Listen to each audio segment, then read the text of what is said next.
الصلاة والسلام عليك يا رسول الله.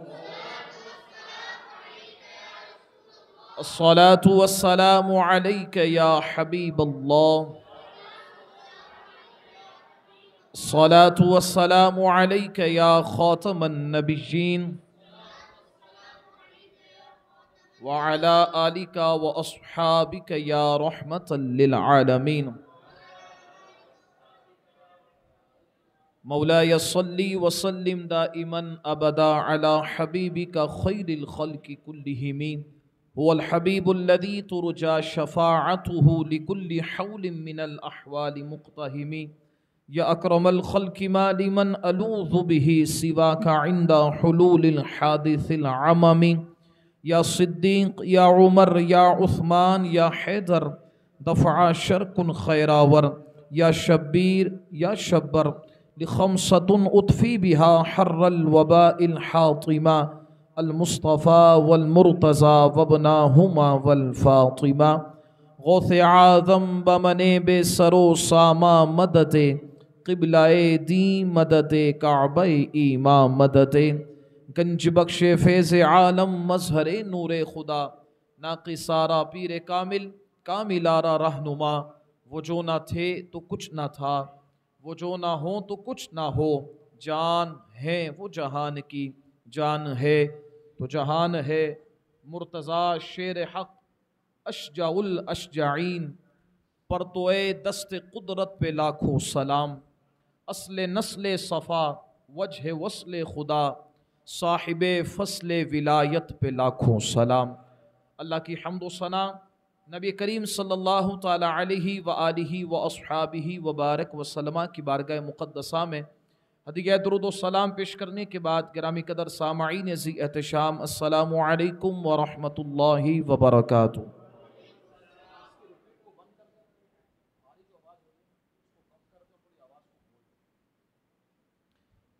اللہ رب العزت کا یہ بہت بڑا کرم اور احسان ہے کہ رب تعالیٰ نے ہم سب کو آج کی اس بابرکت پر رونق پر نور محفل میں حاضر ہو کر مولا کائنات شیر خدا علی المرتضیٰ رضی اللہ تعالی عنہ کی عظمت شان مرتبے اور مقام کو سننے کا موقع عطا فرما رہا ہے.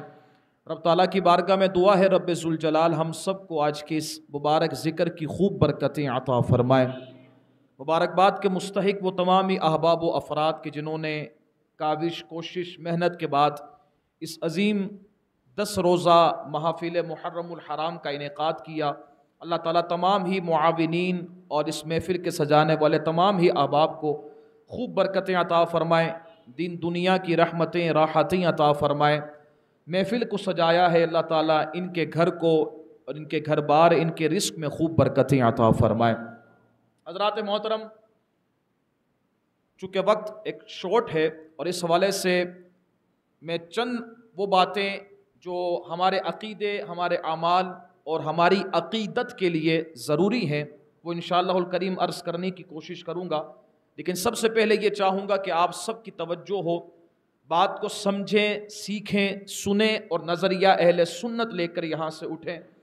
دور فتنے کا ہے اور اس میں نجات اسی کو ملے گی کہ جس کا عقیدہ بھی اہل سنت والا ہو، جس کا نظریہ بھی اہل سنت والا.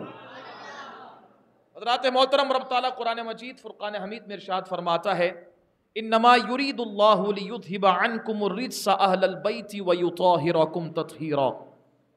رب فرماتا ہے اے نبی کے گھر والو، اللہ تو یہی چاہتا ہے کہ تم سے ہر قسم کی نجاست کو دور فرما کر تمہیں پاک اور صاف فرما دے. اب یہ آیت مقدسہ ہم سنتے ہی رہتے ہیں، اس کی آیت کی تفسیر تشریح کو ہم سماعت کرتے ہی رہتے ہیں. چونکہ ہر بندے کا اپنا انداز ہوتا ہے، اپنی تحقیق ہوتی ہے. قرآن یہ وہ عظیم کتاب ہے کہ اس کتاب میں بندہ جتنا غوطہ لگاتا ہے اتنا موتی لے کر باہر نکلتا ہے. اس قرآن کی ایک خاصیت ہے، جس نے جس طرح سمجھنے کی کوشش کی ہے قرآن ایسے ہی اس کے سامنے موتی اور جواہرات کو نکھار کر سامنے کرتا ہے. حضرات محترم، اس آیت مقدسہ میں چونکہ کچھ طلباء علماء تشریف فرما ہے تو اس بات کو محسوس بھی کریں گے. رب تعالیٰ قرآن مجید فرقان حمید کی اس آیت مقدسہ میں بڑے خوبصورت اسلوب کے ساتھ نبی کے گھر والوں کی عظمت کو بیان کر رہا ہے۔ ایک تو ہوتا ہے آیت کا معنی، ایک ہے اس کا اسلوب، بیان کرنے کا انداز۔ رب تعالیٰ نے کتنے پیارے انداز میں ذکر فرمایا۔ سب سے پہلا لفظ ہے انما، یہ کلمہ حصر ہے، آخر میں ہے تطہیرا، مفعول مطلق ہے، تاکید کے معنی میں آتا ہے۔ تطہیرن پر تنوین زبر، دو زبر ہیں، تنوین بھی تاکید و تکسیر و تعمیر کے معنی میں آتا ہے۔ یعنی اس آیت مقدسہ کی خصوصیت یہ ہے کہ آیت ایک ہے، حکم ایک ہے، لیکن رب تعالیٰ نے اس کے اندر تین طرح کی تاکیدوں کو بیان فرمایا ہے۔ بس ایسی آواز کو کھلا رکھا، یہ آپ نے بالکل بہترین کر دی۔ اس بات سمجھ میں آئی؟ اللہ رب العزت نے اس ایک آیت میں تین تاکیدوں کو ذکر فرمایا ہے، اور تین تاکیدوں کو ذکر فرما کر نبی کے گھر والوں کی عظمت کو بیان کیا ہے۔ میں آپ سے سوال کرنا چاہتا ہوں، رب تعالیٰ تو احکم الحاکمین ہے، ہر ایمان والے کا ایمان ہے کہ قرآن کا ایک ایک لفظ حق ہے اور رب کا فرمان ہے، لیکن کیا وجہ ہے کہ رب تعالیٰ نے ایک آیت میں تین تاکیدیں ذکر فرمائی؟ رب بغیر تاکید کے بھی فرما دیتا تو بندہ مومن تو سر تسلیم خم قبول کرتا، لیکن تین آیتیں، تین تاکیدیں کیوں؟ آپ سنیے گا اور محسوس ہوئیے گا۔ دیکھیں، رب تعالیٰ عالم الغیب والشہادہ ہے، جو ہو چکا، جو ہو رہا ہے، آئندہ جو ہوگا رب ازل سے جانتا ہے۔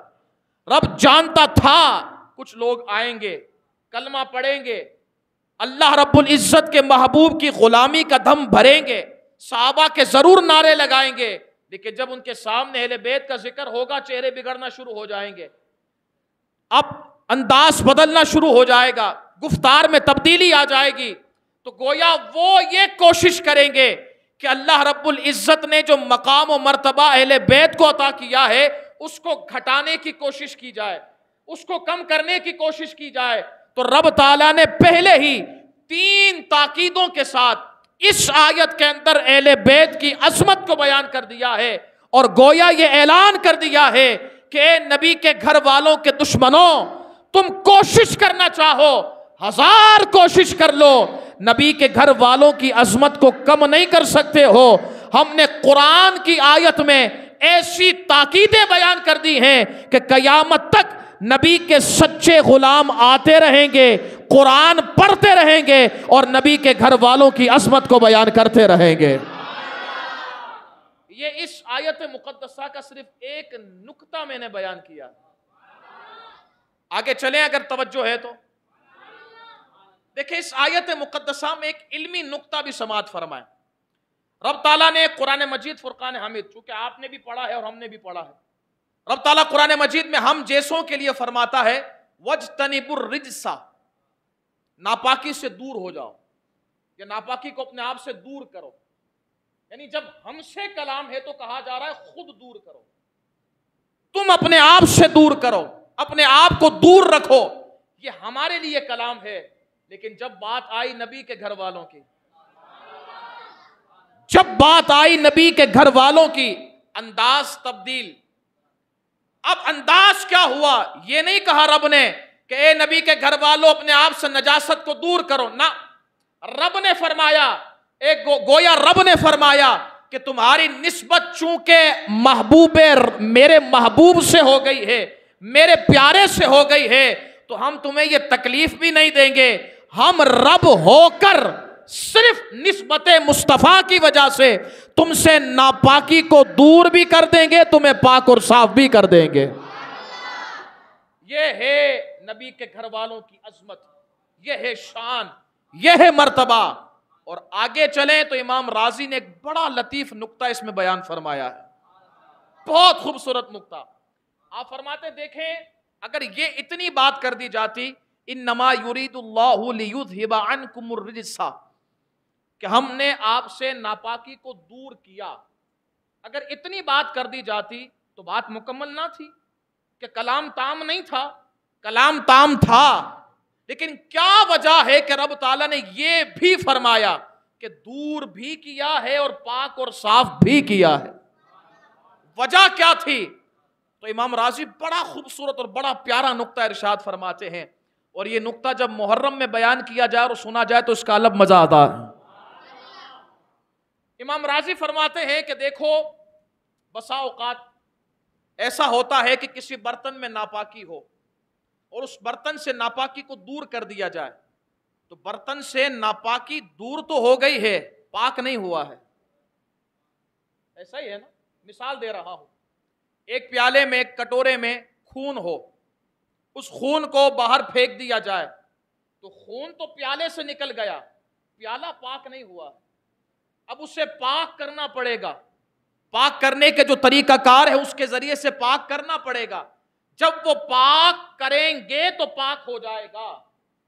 اب یہاں یہ نقطہ سماعت فرمائیں، امام راضی فرماتے ہیں کہ اگر صرف اتنا کہا جاتا کہ اے نبی کے گھر والوں تم سے ناپاکی کو دور کیا ہے، تو کوئی بدبخت و بے حیا اور دشمن اہل بیت ہو سکتا ہے یہ کہہ دیتا کہ دور تو کر دیا ہے، پاک نہیں ہوئے ہیں، دور تو کر دیا ہے، صاف نہیں ہوئے ہیں۔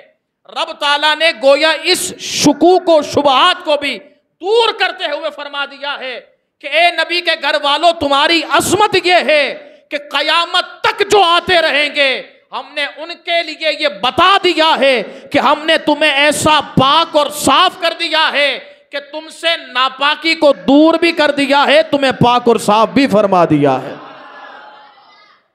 تو پھر جب یہ ساری باتیں سنیں، یہ اس آیت کے صرف 3 نکات میں نے آپ کے سامنے بیان کیے ہیں، یہ جب سنیں تو پھر وہ شعر سمجھ میں آتا ہے کہ ان کی پاکی کا خدائے پاک کرتا ہے بیان، آیا اے تطہیر سے ظاہر ہے شان اہل بیت۔ حضرات محترم آگے کی طرف چلتے ہیں، اس اہل بیت سے مراد کون ہے؟ تو سب سے پہلے جو اس آیت کے مصداق ہیں وہ حضور کی ازواج مطہرات یعنی ہماری امی جان ہیں۔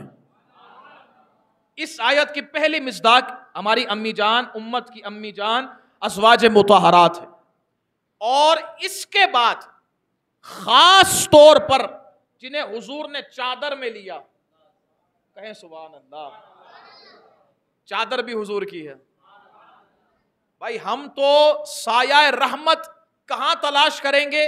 میدان معاشر میں، اور وہ سایہ مل جائے تو نجات ہو جائے گی، اور یہاں کمال یہ ہے دنیا ہی میں چادر میں مصطفیٰ کریم لے رہے ہیں، اور کسے لے رہے ہیں؟ اللہ اکبر۔ روایت میں آتا ہے، سیاہ ستہ کی متعدد کتب کے اندر یہ روایت موجود ہے، روایت میں آتا ہے حضور نبی کریم صلی اللہ علیہ وسلم نے اس چادر کو اوڑا ہوا تھا، اپنے جسم پر پہنا ہوا تھا، اتنے میں امام حسین رضی اللہ تعالیٰ عنہ جھومتے جھومتے حضور کی بارگاہ میں آئے، حضور نے انہیں اٹھایا، چادر میں لے لیا، پھر کچھ دیر گزری، جھومتے جھومتے امام حسن مجتبیٰ آئے، انہیں اٹھایا، چادر میں لے لیا، پھر مولا کائنات شیر خدا علی المرتضیٰ رضی اللہ تعالی عنہ آئے، انہیں بھی چادر میں لے لیا، پھر سیدہ طیبہ طاہرہ زاہدہ عابدہ سیدہ فاطمہ الزہرا رضی اللہ تعالی عنہا آئیں، انہیں بھی چادر میں لے لیا۔ اب چادر میں کتنے ہو گئے؟ 4 اور ایک حضور، کیا ہو گئے؟ 5۔ اچھا یہ 5 ہم کہتے ہیں، فارسی میں نے کہا جاتا ہے پنجتن۔ ایک مولوی کا میں خطاب سن رہا تھا، کسی نے مجھے بھیجا اور ٹیک کر کے بھیجا، اور ہمیں ہی بھیجتے ہیں، وہ ترنم والے خطیبوں کو نہیں بھیجا جاتا، بھیجا ہمیں ہی جاتا ہے کہ ہم ہی رد کریں، ترنم والوں کو نوٹ دیے جاتے ہیں، اور رد کرنے کے لیے حقیقت مسلک اہل سنت کو بیان کرنے کے لیے یہ ہمیں دیا جاتا ہے۔ ہم اس پر بھی اللہ کا شکر ادا کرتے ہیں کہ مولا تو نے ہماری یہ کیٹیگری رکھی ہے کہ ہم مال و دولت پر مرنے والے نہیں، ہم مصطفیٰ کریم کی نسبت پر مرنے والے ہیں۔ حضرات محترم اب یہ ٹیک کرتے ہیں ہمیں، اور ٹیک کر کے کہہ رہے ہیں دیکھ حضرت اس کا جواب دیجئے نا، یہ کیا کہہ رہا ہے، اس کا جواب دیجئے۔ اچھا وہ کیا کہہ رہا تھا؟ بہت بوڑھا آدمی، خود بھی نہیں چل سکتا، اسے اٹھا کر لے کے جانے والے بندے تھے، چہرہ بھی سرخ، داڑھی بھی سرخ۔ اب وہ کہہ رہا ہے، کسی نے سوال کیا پرچی کے اندر کہ کیا پنجتن پاک کہنا درست ہے؟ توجہ ہے نا، پنجتن پاک کہنا درست ہے؟ اور اتفاقاً وہ یزیدی تھا. اب سوال یزیدیوں سے ہو اور ہو پنجتن پاک کے بارے میں، وہ کیسے جواب دے سکتا ہے؟ اب اس نے کہا ہاں پنجتن پاک، نا نا نا نا نا، پنجتن پاک کا عقیدہ رکھنا شرک ہے. ہم نے کہا چلو بھائی یہ بھی نئی بات آ گئی ہے بھائی، شرک ہے. چلیں اب یہ جب اتنا بڑا الزام ہے نا، شرک کیا ہے پتا ہے کچھ؟ شرک اللہ رب العزت کو گالی ہے والعیاذ باللہ.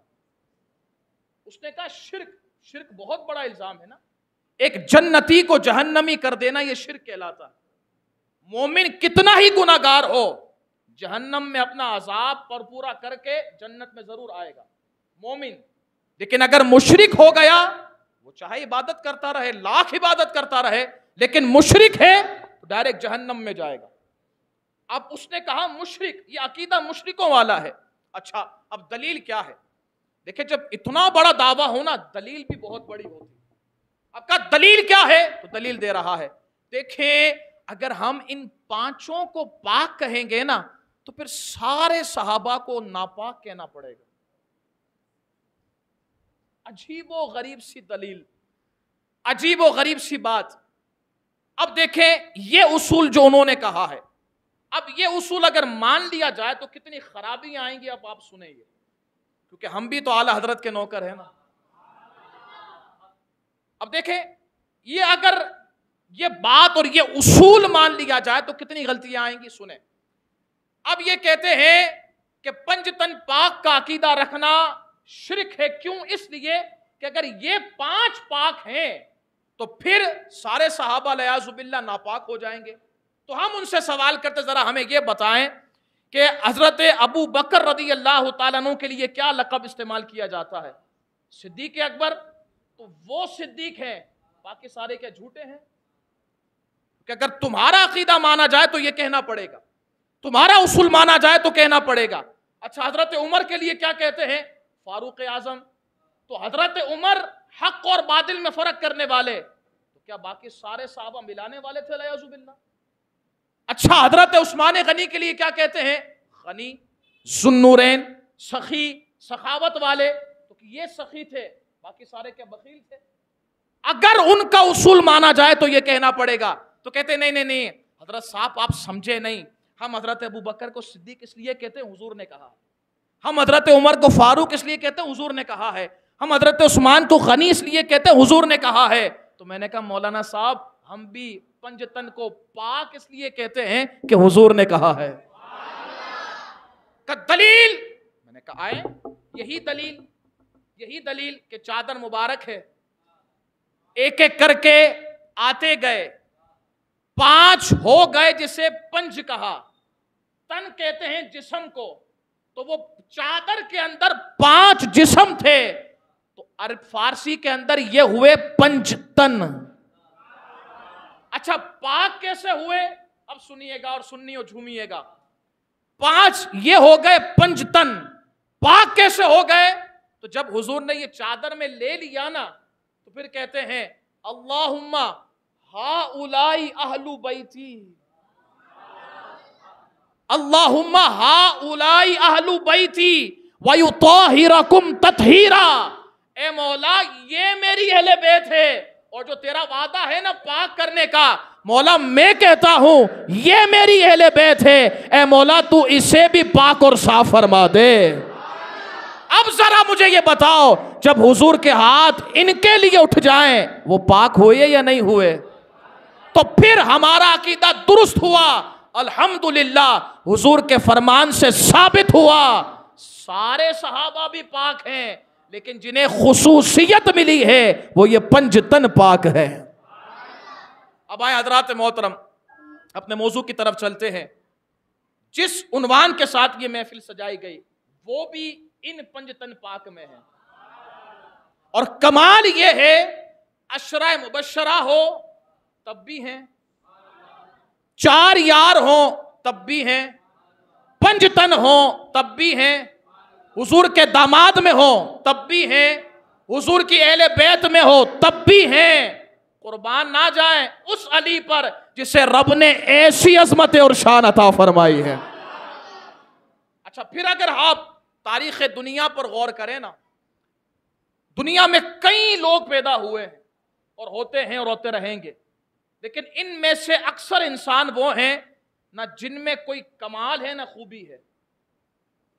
ایسا ہی ہے، کچھ وہ ہیں جن میں کمال اور خوبی ہے لیکن چند. اور مولا علی کو رب نے کیسی خوبی عطا فرمائی، کتنا کمال عطا کیا. اب سنیں، آپ شیر خدا ہیں، حیدر کرار ہیں، مولا مشکل کشا ہیں، داماد مصطفیٰ ہیں، سیدہ زہرا کے شوہر ہیں، حسنین کے بابا ہیں، علم و حلم والے ہیں، صاحب سخاوت ہیں، صاحب شجاعت ہیں. یعنی ہم اتنا ہی کہتے ہیں کہ ساری خوبیاں اور ساری کمالات کو لکھا جائے تو مولا علی کو رب نے وہ سارے کمال اور ساری خوبی عطا فرمائی ہے. یہ ہے خوبیوں اور کمال والے ہمارے مولا علی، یہ ہے ہمارے مولا علی شیر خدا رضی اللہ تعالیٰ. حضرات محترم، آپ کا نام آپ کی والدہ نے حیدر رکھا، آپ کے والد نے علی رکھا، اور حضور نے اسد اللہ کہا. اب تینوں کے معنی اگر ہم دیکھیں، حیدر کے معنی شیر، علی بھی شیر کو کہا جاتا ہے، اور اسد اللہ حضور نے فرما دیا ہیں تو شہر ہیں، شیر لیکن کس کے؟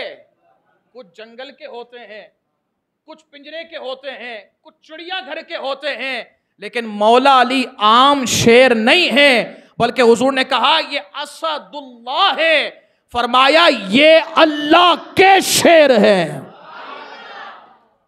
پھر آپ تو کیسے شیر ہیں؟ ہائے ہائے، شیر کا پتہ میدان میں چلتا ہے. اب میدان ہو جہاد کا اور ہوں حضور کے ساتھ اور مولا علی ہو تو ہر میدان میں آگے آگے نظر آتے ہیں. بدر ہو تو بدر میں آپ کے مقابلے میں ولید آیا تھا، ولید آیا تھا بڑا کھراتا ہوا، ہاتھی کی چال چلتا ہوا، ہاں میں ولید ہوں، میرے مقابلے میں کون آئے گا؟ یہ علی بظاہر جس کا چھوٹا قد یہ میرے مقابلے میں آئے گا، وہ حقیر سمجھتا تھا مولا علی کو، الیاذ باللہ. مولا علی میرے مقابلے میں آئے، یہ کیسے میرا مقابلہ کر سکتے ہیں؟ ولید تو طاقت اور جرت میں بہت آگے ہے، ولید کا مقابلہ کون کر سکتا ہے؟ مولا علی نے فرمایا اتنا غراؤ نہیں، آؤ علی کے سامنے. اب وہ آیا مولا علی کے سامنے، ایک وار کیا ولید نے، مولا علی نے اسے ڈھال سے روکا، اور پھر دوسرا وار تھا میرے مولا علی کا، اور ایسا وار کیا ہے، پہلے عتبہ گیا پھر ولید جہنم میں چلا گیا. یہ مولا علی شیر خدا رضی اللہ تعالیٰ عنہ کی شجاعت، یہ بہادری، یہ آپ کا شیر ہونا. غزوہ احد، علامہ صاحب تشریف فرما ہے، جس نے مطالعہ کیا اسے پتا ہے، یہ وہ غزوہ ہے جس میں کیفیات اوپر نیچے کی طرف تھی. کبھی معاملہ مسلمانوں کی طرف آتا، کبھی کافروں کی طرف جاتا. اب یہی سلسلہ چل رہا تھا. یک دم کسی نے شور مچا دیا کہ حضور کو شہید کر دیا گیا، الیاذ باللہ. یہ افواہ پھیلائی گئی تاکہ اسلامی لشکر کے اندر بھگدڑ مچ جائے اور جو ان کی اجتماعیت ہے وہ ٹوٹ جائے. اب یہ نعرہ لگایا گیا، مولا علی فرماتے یہ آواز میرے کانوں تک آئی. پہلے میں زندہ لوگوں میں حضور کو تلاش کرتا رہا، مجھے حضور کہیں نہیں دکھے. پھر میں جو شہید ہو گئے تھے ان میں تلاش کرتا رہا، حضور مجھے وہاں بھی نہ ملے. دل نے کہا حضور بھاگ تو نہیں سکتے ہیں، میدان چھوڑ کر تو نہیں جا سکتے ہیں. کہا تیسری بات جو میرے ذہن میں آئی نا وہ یہ آئی کہ لگتا ہے اللہ نے اپنے محبوب کی حفاظت کے لیے حضور کو آسمانوں میں اٹھا لیا. کہتے یہ بات میرے ذہن میں آئی، اور جب یہ بات ذہن میں آئی نا تو مولا علی نے کہا اگر حضور چلے گئے تو علی کے دنیا میں رہنے کا فائدہ کیا. اب مولا علی کہتے ہیں میں نے تلوار اٹھائی اور ذوالفقار اٹھا کر لشکر کفار کے بیچ میں گھس گیا، اور جہاں جہاں جاتا کافروں کے سر کو تن سے جدا کرتا جاتا. کہتے ہیں معاملہ یہاں تک ہو گیا کہ اب یہ دشمن دور بھاگتے گئے، اتنے میں حضور کی صورت مجھے نظر آ گئی. کہتے ہیں میں حضور کے قریب جا کر کھڑا ہو گیا، اور جو دشمن حضور کے قریب آتا حضور مجھے اشارہ کرتے علی اسے بھی سنبھالو. کہتے میں جاتا ان سے مقابلہ کرتا یا بھاگ جاتے یا مر جاتے. کہتے پھر کوئی آتا پھر حضور کہتے علی دیکھو وہ بھی آ رہا ہے. مولا علی کہتے میں اس کی طرف جاتا اس کے تن کو سر سے جدا کر دیتا. اب کہتے ہیں جب یہ شجاعت دیکھی نا تو حضور کی بارگاہ میں حضرت جبرائیل امین علیہ السلام آئے اور جبرائیل امین علیہ السلام آ کر کہتے ہیں حضور ذرا علی کو دیکھیں نا کیسی بہادری کر رہا ہے کیسے شجاعت دکھا رہا ہے. تو حضور کہتے ہیں کیوں نہ دکھائے انہو منی وانا منہو. یہ کیوں شجاعت نہ دکھائے او میں اس سے ہوں یہ مجھ سے ہے. اب جبرائیل امین علیہ السلام کہتے ہیں حضور اچھا یہ بات ہے تو پھر میں آپ دونوں سے ہوں. یہ مولا علی شیر خدا رضی اللہ تعالیٰ کی شجاعت کا عالم ہے. اور پھر ایک موقع غزوہ تبوک غزوہ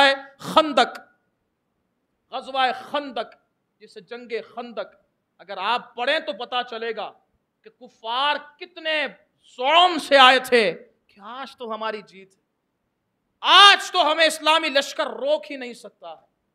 ان کا ایک صرف اگر لشکر کا بندہ آپ دیکھیں نا وہ کون تھا کفار کی طرف سے عمر بن عبد ود. یہ وہ بندہ جس کے بارے میں کہا جاتا تھا یہ سنگل بندہ 1000 کے لیے کافی. توجہ ہے نا. یہ جو زرہ پہنتا تھا یہ لوہے کی زرہ ہوتی اور من کے حساب سے پہنتا تھا. اتنی بھاری جسم اتنی بھاری زرہ. اب اس نے جب غزوہ خندق میں جب صحابہ کرام خندق کھود کر آگ لگا کر اور آگ بھی بہت بڑی تھی اب آگ جیسے ہی لگا دی گئی وہ ٹہلتا ٹہلتا آگ کو کراس کر کے مسلمانوں کے لشکر کے پاس آ کر بیٹھ گیا اور کہتا ہے اے کوئی مسلمان جو میرے مقابلے میں آئے اے کوئی مسلمان جو میرے مقابلے میں آئے. مولا علی کھڑے ہوئے عرض کرتے حضور اجازت دینا. اس کے جسم کی ساخت کو دیکھیے گا اس بندے کی طاقت کو دیکھیے گا جو 1000 کے لیے کافی تھا. اب مولا علی عرض کر رہے ہیں حضور اجازت دینا. حضور کہتے ہیں علی بیٹھ جاؤ عبد ود ہے ابن عبد ود ہے.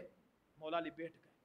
پھر اس نے کہا اے مسلمانوں تم تو جنت کے خواہش مند ہو تم تو جنت کی باتیں کرتے ہو تمہاری جنت میں تو محلات اور نعمتیں بہت ہیں کیا جنت حاصل نہیں کرنی آؤ کہ نہیں میرے مقابلے میں.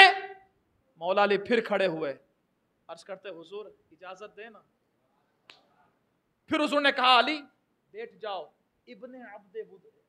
مولا علی پھر بیٹھ گئے. پھر اس نے للکارا اور للکار کر کہا اے مسلمانوں کوئی نہیں ہے جو میرے مقابلے میں آئے گا آؤ میرے مقابلے میں. اب مولا علی کھڑے ہوئے عرض کرتے حضور اجازت دینا. حضور نے کہا علی عمر بن عبد ود ہے. مولا علی کہتے حضور وہ عمر بن عبد ود ہے میں بھی تو حیدر کر رہا ہوں حضور مجھے دینا اجازت اس کو بھی دیکھ لیں گے. اب مولا علی شیر خدا رضی اللہ تعالیٰ عنہ جا رہے ہیں مقتل میں. توجہ رکھیے گا کیسے جا رہے ہیں. دیکھیں بندہ جب دولہا بن کر جاتا ہے نا تو اس کو سجانے والے کون کون ہوتے ہیں نا. اب مولا علی اس خندق کے دولہا ہیں غزوہ خندق کے دولہا ہیں. اب تیار کون کر رہا ہے.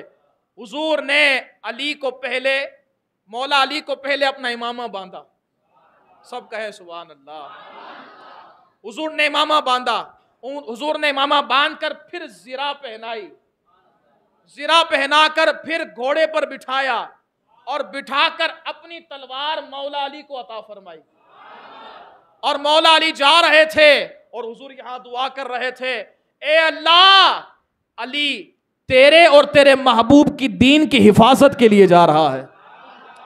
اب مولا علی جاتے ہیں ابن عبد ود کے پاس 1000 بندوں کا تنہا مقابلہ کرنے والا اس کے پاس جا رہے ہیں. مولا علی جب جا کے سامنے کھڑے ہوئے نا ابن عبد ود کہتا ہے کون؟ کہا علی. کہ علی عبد مناف کا بیٹا کہا میں علی بن ابی طالب ہوں. کہا علی تو رشتے میں میرا بھتیجا لگتا ہے, ہماری تو رشتہ داری ہے, میں نہیں چاہتا کہ اپنے تلوار سے تیرے خون کو میں ضائع کروں. علی جا, تو چلا جا. مولا علی کہتے تیری خواہش نہیں ہے لیکن علی کی خواہش ہے. تو کچھ نہیں کر سکتا لیکن علی تو چاہتا ہے کہ تیرے خون کو زمین پر گرائے. جب اس نے مولا علی کا یہ جلال سنا نا, اس کو غصہ آیا, وہ آگے بڑھا, اپنی تلوار کو اٹھایا, ایک وار کیا. یہ وار اتنا تیز تھا کہ مولا علی نے اپنی ڈھال سے اسے روکا. بلکہ یہاں ایک جملہ کہنا چاہوں گا. مولا علی نے اس سے کہا تھا, اے ابن عبد ود, پہلا وار تو کرنا. اس نے کہا علی میرے وار کو برداشت نہیں کر سکے گا, میں وار نہیں کرتا, تو شروع کر. علی مولا علی فرماتے ہیں ابن عبد ود تو کر, ورنہ بعد میں لوگ کہیں گے علی نے موقع نہیں دیا ہے. اب ابن عبد ود اٹھاتا ہے تلوار, زوردار وار کرتا ہے. جیسے وہ وار مولا علی ڈھال سے روکتے ہیں نا, وہ ڈھال کو پھاڑتا ہوا وار مولا علی کے سر پر لگتا ہے. ایک زخم آتا ہے, سر پر لگے, زخم آئے, بندے کا ویسے ہی مورال ڈاؤن ہو جاتا ہے, طاقت ڈاؤن ہو جاتی ہے. لیکن قربان جائیں مولا علی کی شجاعت پر, قربان جائیں مولا علی کی شجاعت پر. مولا علی کی شجاعت ایسی ہے کہ آج بھی بڑے بڑے پہلوان مولا علی کی شجاعت سن کر کانپ جاتے ہیں. میرے امام جبھی تو فرماتے ہیں نا, بہر تسلیم علی میدان میں سر جھکے رہتے ہیں تلواروں کے. یہ تلوار آپ نے دیکھا ہوگا, یہ بالکل اسٹریٹ نہیں ہوتی ہے, خم ہوتی ہے. یہ خم کیوں ہوتی ہے؟ میرے اعلیٰ حضرت امام علیہ سنت فرماتے ہیں اس کے خم ہونے کی وجہ یہ ہے کہ اس تلوار نے مولا علی کی شجاعت کو دیکھا ہے. اس تلوار نے دیکھا ہے کہ اس تلوار کا حق اگر کسی نے ادا کیا ہے تو وہ علی ہے. اب اعلیٰ حضرت فرماتے ہیں یہ تلوار جو خم ہے نا, یہ اس لیے ہے کہ یہ مولا علی کو سلامی پیش کر رہی ہے. اب سنیں, عبد ود, ابن عبد ود, عمر ابن عبد ود, یہ آیا, ایک زوردار وار کیا, مولا علی نے روکا. وار اتنا تیز تھا, ڈھال کو پھاڑ کر آپ کے سر پر لگا, زخم آیا. اب مولا علی شیر خدا رضی اللہ تعالیٰ عنہ نے فرمایا بس. او عمر ابن عبد ود بنا پھرتا ہے, بس اتنا ہی زور. اب مولا علی نے اپنی ذوالفقار کو اٹھایا. ہائے ہائے ہائے, وہ کیا منظر ہوگا نا یار, وہ کیا منظر ہوگا. مولا علی نے اپنی ذوالفقار کو اٹھایا. صحابہ کہتے ہیں ہمیں کچھ دکھ نہیں رہا تھا, اتنی مٹی تھی کہ ہمیں کچھ دکھ نہیں رہا تھا, لیکن ہم نے یہ ضرور دیکھا تھا کہ علی نے ذوالفقار اٹھائی ہے. ذوالفقار علی کے ہاتھ میں ہے, اور پھر وہ ضرب بھی حیدری ہے. کہتے ہیں ہم نے اتنا دیکھا تھا کہ مولا علی نے وہ ضرب ایک ماری ہے. اب ابن عبد ود کے یہاں گردن پر لگی, وہ گردن کٹی, زمین پر گرا اور تڑپتا ہوا مر گیا. جب وہ مرانا تو مولا علی نے نعرہ لگایا. حضور نے فرمایا صحابہ مبارک ہو, علی نے عمر ابن عبد ود کو مار گرایا ہے. اور آپ کی اس شجاعت کو دیکھ کر غزوہ خندق کا ذرہ ذرہ یہی کہہ رہا تھا کہ شاہ مردہ, شیر یزدہ, قوت پروردگار, لا فتح الا علی, لا سیف الا ذوالفقار. ہائے ہائے ہائے, یہ مولا علی کی شجاعت ہے. حضرات محترم, جس مولا علی کی یہ شجاعت ہو, ذرا مجھے یہ بتاؤ, خلافت اگر مولا علی کے پاس تھی تو کیا وہ منبر پر ابو بکر صدیق کو کھڑا ہونے دیتے؟ جن کی شجاعت یہ ہو تو پھر کیا حضرت فاروق اعظم رضی اللہ تعالیٰ عنہ کے پیچھے وہ نماز پڑھے؟ جن کی شجاعت کا عالم یہ ہو تو کیا عثمان سے یاری کرے؟ ہم علی کو مانتے ہی اشجع الاشجعین ہیں. ہم یہ نہیں کہتے کہ مولا علی صرف بہادر ہیں, بلکہ ہم یہ کہتے ہیں مولا علی سارے بہادروں کے سردار ہیں. جن کی بہادری کا عالم یہ ہو، اگر وہ صدیق اکبر، عمر فاروق اور عثمان غنی کے پیچھے نماز پڑھ رہے ہیں نا تو وہ منافقت نہیں کر رہے ہیں، وہ کوئی اور کام نہیں کر رہے ہیں، بلکہ نماز پڑھ کر بتا رہے ہیں علی کا بھی امام ابو بکر ہے، علی کا بھی امام عمر ہے، علی کا بھی امام عثمان ہے، اس لیے سچا علی والا وہ ہوگا جو ابو بکر، عمر، عثمان سے بھی محبت کرے اور علی سے بھی محبت کرے۔ اور میں اس بات کو ایک حدیث مقدسہ سے بیان کرتا ہوں، ترمذی شریف کی حدیث مبارکہ، حضور نبی کریم علیہ الصلوۃ والسلام فرماتے ہیں، آپ فرماتے ہیں لا یجتمع حب ہؤلاء اربعۃ الا فی قلب مؤمن ابو بکر و عمر و عثمان و علی۔ حضور فرماتے ہیں ان چاروں کی محبت کسی منافق کے دل میں جمع ہو نہیں سکتی، چاروں کی محبت۔ اچھا ایک حدیث تو ہم نے سب نے سنی ہوگی نا کہ حضور فرماتے ہیں علی سے محبت کرنے والا مومن ہوگا، سارے کہیں سبحان اللہ۔ علی سے محبت کرنے والا مومن ہوگا، علی سے بغض رکھنے والا منافق ہوگا۔ اچھا اب بہت سے لوگ دعویٰ کرنے والے ہیں ہم بھی علی سے محبت کرتے ہیں، ہم بھی علی سے محبت کرتے ہیں، ہم علی سے محبت کرنے والے، علی کے بچوں سے محبت کرنے والے۔ لیکن حضور بھی تو عالم الغیب ہے، علم غیب رکھتے ہیں نا، حضور بھی تو غیب کو جاننے والے ہیں نا، حضور کو بھی پتا تھا آئیں گے بہت سے دعوے دار، لیکن سچا کون ہوگا؟ کیونکہ جب دعوے دار بہت سارے ہو نا تو کوئی نہ کوئی نشانی بیان کی جاتی ہے۔ جب دعوے دار بہت سارے تھے تو حضور نے ایک نشانی بیان کر دی، وہ نشانی کیا ہے؟ لا یجتمع حب ہؤلاء اربعۃ الا فی قلب مؤمن ابو بکر و عمر و عثمان و علی۔ حضور نے فرما دیا کہ ان چاروں کی محبت کسی منافق کے دل میں جمع نہیں ہو سکتی، جس کے دل میں جمع ہوگی وہی مومن ہوگا۔ اور پھر شکر ادا کرو، اللہ کا شکر ادا کرو، الحمدللہ صدیق اکبر سے بھی محبت کرنے والے ہیں، فاروق اعظم سے بھی محبت کرنے والے ہیں، عثمان غنی سے بھی محبت کرنے والے ہیں، اور مولا علی کی محبت میں بھی جان قربان کرنے والے ہیں۔ یہ الحمدللہ ہمارے نصیب میں آیا ہے، ہم اسی پر اللہ کا شکر ادا کرتے ہیں، اور ہمیں یہی دعا مانگنی چاہیے کہ مولا اسی عقیدے پر زندہ رکھ، اسی عقیدے پر ایمان عافیت کے ساتھ مدینہ منورہ میں شہادت کی موت عطا فرما۔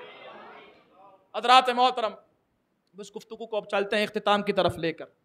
مولا علی شیر خدا رضی اللہ تعالیٰ عنہ، آپ اقضا یعنی قاضیوں میں سب سے بڑے قاضی، آپ کی شان و عظمت یہ ہے۔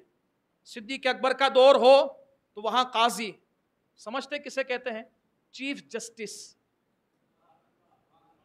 وہ آج والے نہیں کہ کچھ لے کر بک گئے، آج والے نہیں کہ چلو کچھ پیسہ مل گیا تو ہم نے فیصلہ چینج کر دیا، پہلے کچھ اور فیصلہ اب کچھ اور فیصلہ، وہاں فرانس سے کسی نے ایڈ کر دیا تو آسیہ کو رہا کر دیا، وہ والے جج نہیں، یہ مولا علی ہیں، چیف جسٹس آف مدینہ، مولا علی، بلکہ صرف مدینہ نہیں، چیف جسٹس آف پوری اسلامی جو مملکت تھی اس کے چیف جسٹس مولا علی تھے، جہاں بھی فیصلہ کرنا ہوتا مولا علی کرتے۔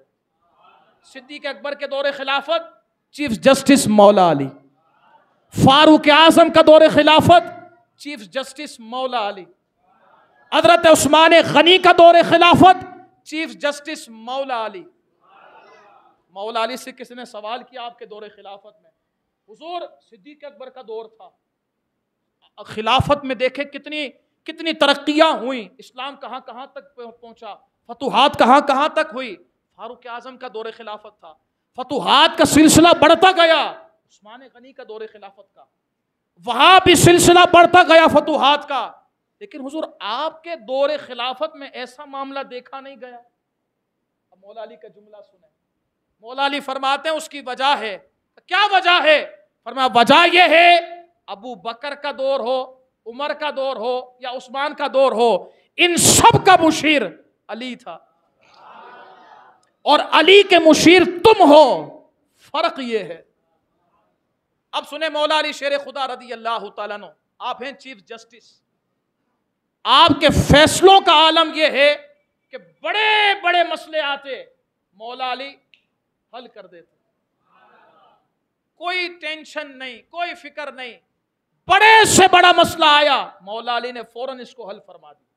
کہ مولا علی کی شجاعت کا عالم ہے یہ مولا، کیونکہ جب بندہ فیصلہ کرتا ہے تو ڈرے تو فیصلہ چینج ہوتا ہے، جو اشجاع ہو اس کا فیصلہ پھر صحیح ہوتا ہے۔ اب مولا علی فیصلہ دینے والے ہیں، مولا علی فیصلہ دے رہے ہیں، کیا فیصلہ دے رہے اور کس طرح فیصلہ کرتے تھے، صرف یہ فیصلہ سنیے گا اور انداز دیکھیے گا فیصلہ کرنے کا۔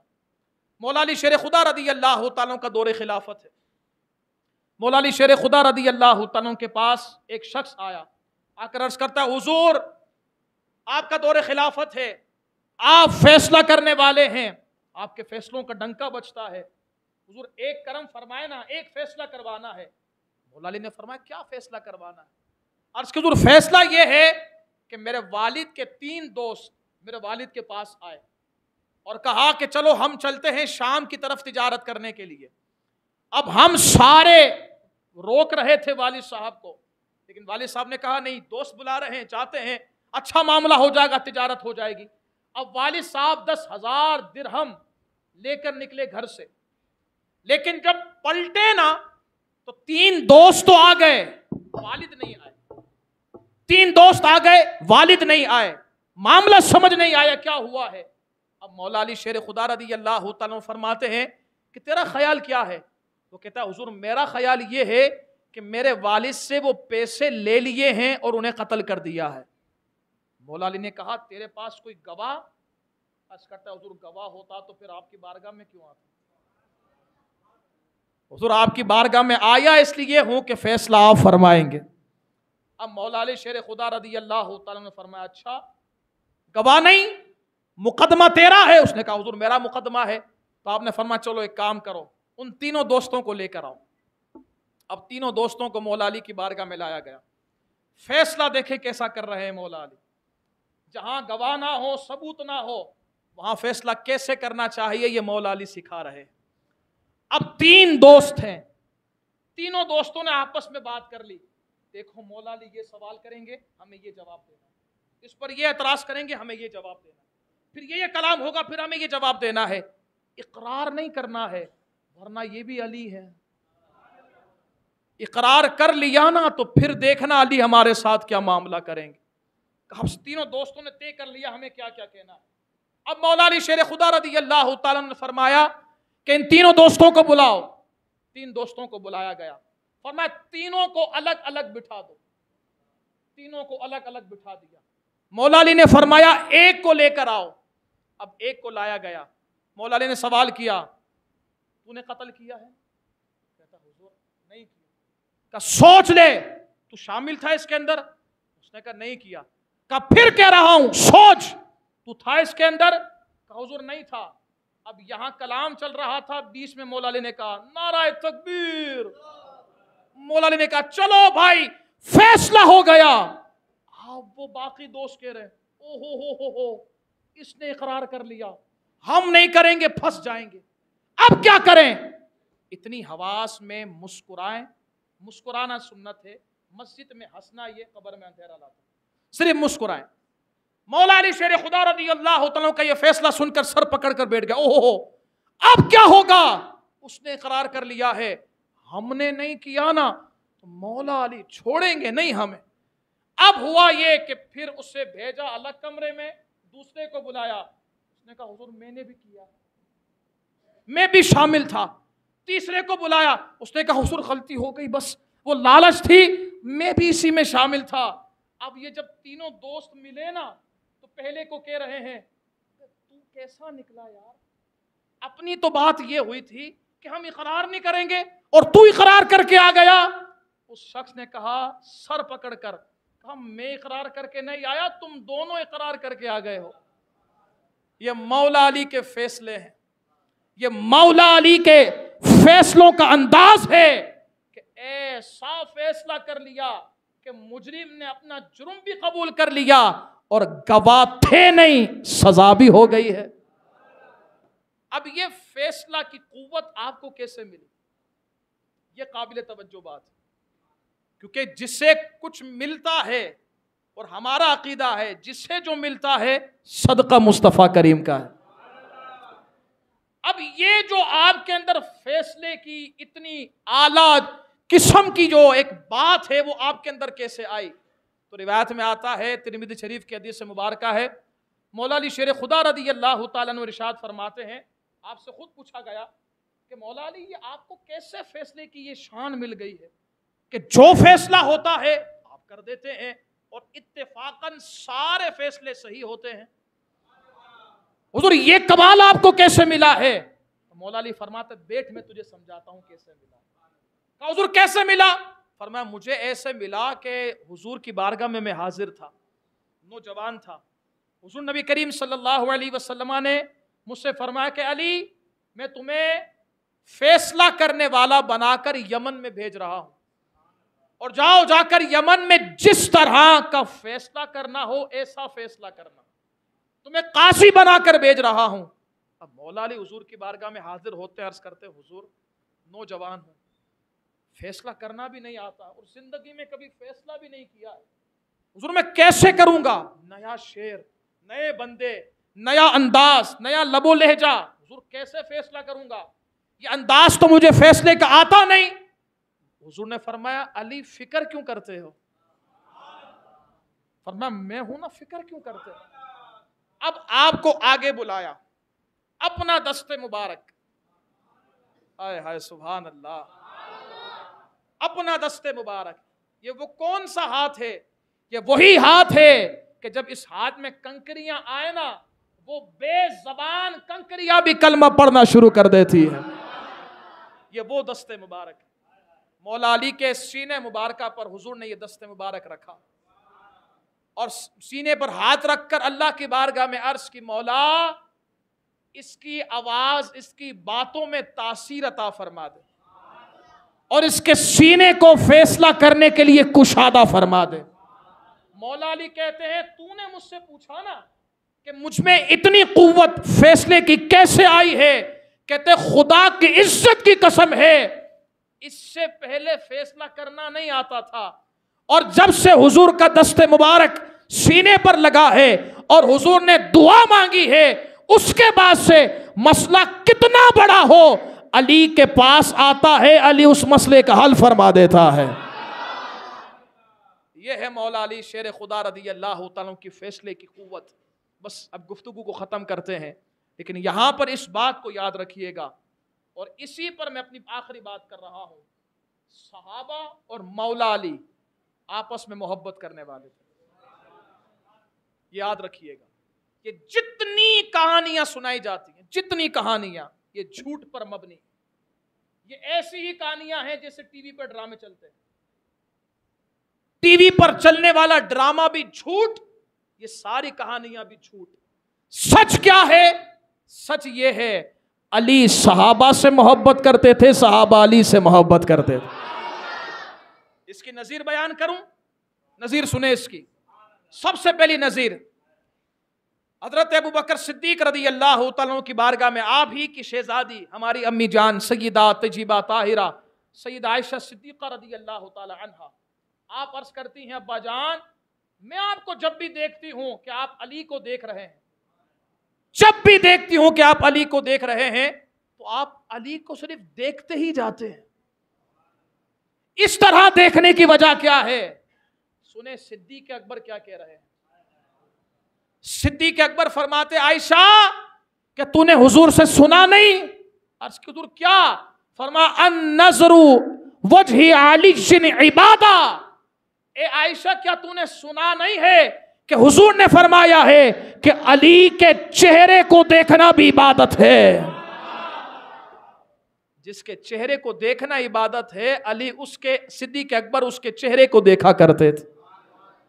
اور چلیں یہ چہرہ دیکھنے والے تو بہت خوش قسمت تھے نا، ہم جیسے غلاموں نے چہرہ دیکھا نہیں، تو حضور نے ہم سب کے دل کو تسکین دینے کے لیے یہ بات فرمائی ہے کہ چہرہ نہیں دیکھا وہ تو قیامت کے دن دیکھیں گے، اور وہ کیا شان ہوگی میرے مولا علی کی۔